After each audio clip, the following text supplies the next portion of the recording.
delicious high tea dessert to the table. So creating a strawberry rhubarb curd tart is Chef Jason, and our tea sommelier Sheena is going to be with us as well. So we want to talk a little bit about high tea. Yeah.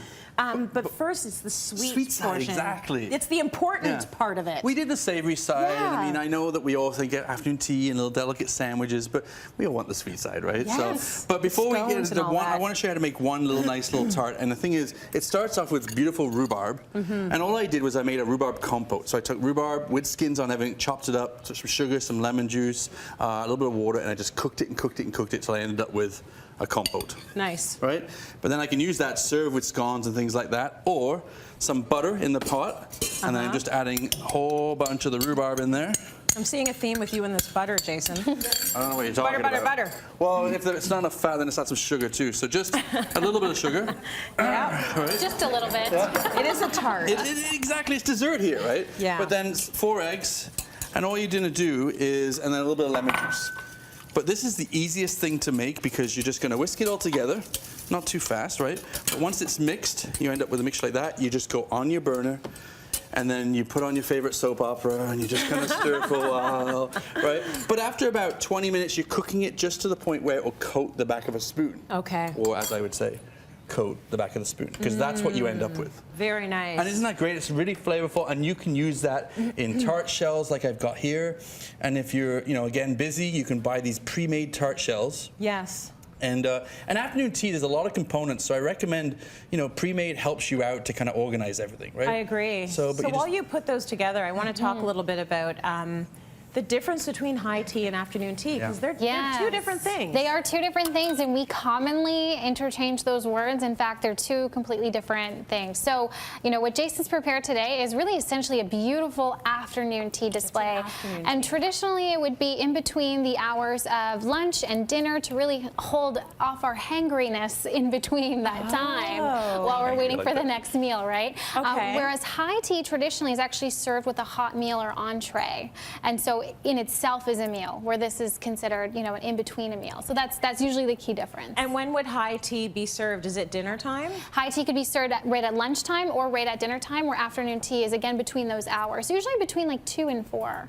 And what kind of meal are we talking about at a high tea? It could be like a hot, it could be like a hot sandwich, like a full entree, or warm salad or something like that. It's really more just of more a substantial, right? Exactly, more more substantial. It's a meal. But exactly. you'll find too, though, tea has become so popular, though, like famous places like the old Dorchester and the Ritz, they're serving tea almost all day now because it's just trying to get booked into it, right? Totally. But I think it really is neat, and so what I've done here is I've just kind of finished off this tart by adding a little bit of chantilly, adding some chopped pistachios, and then I took these fresh strawberries and actually just added a little bit of rosé wine over them. Yes, sir. And then just what you do is leave them sit overnight. I want to be those strawberries. I know. But here's the breakdown of the tea, because basically your top layer is your pastries. So you've got your shortbread biscuits, you've got your scones or your tea biscuits or whatever it might be, and the pastry that you want to make.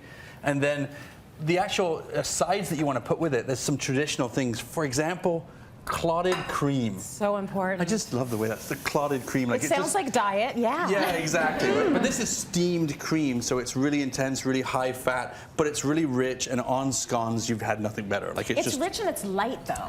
Right. Well, right? Because it's whipped, but allows you to put amazing. more and more. Yes. And then different jams and things like that, and I always put honey with it, marmalades with it, and I actually just did the rhubarb compote and put it on there as well. Lovely. Because the idea is this goes in the middle of the table, you're sipping on tea and things like that, which you've actually prepared, right? And speaking of tea, yes, so I've got quite a decadent treat here today. So this is an Earl Grey tea, but with a little bit of a feminine flair, I like to say. And these tea leaves are coated in the citrus oil of bergamot. That's what makes Earl Grey and unique. However, we've leveled it up with a little bit of rose petals and lavender. We've called it Duchess of Earl. So again, adding that feminine flair. And what that does is it adds a little bit of natural creamy complexity to it. And so I'm going to pour you each a cup.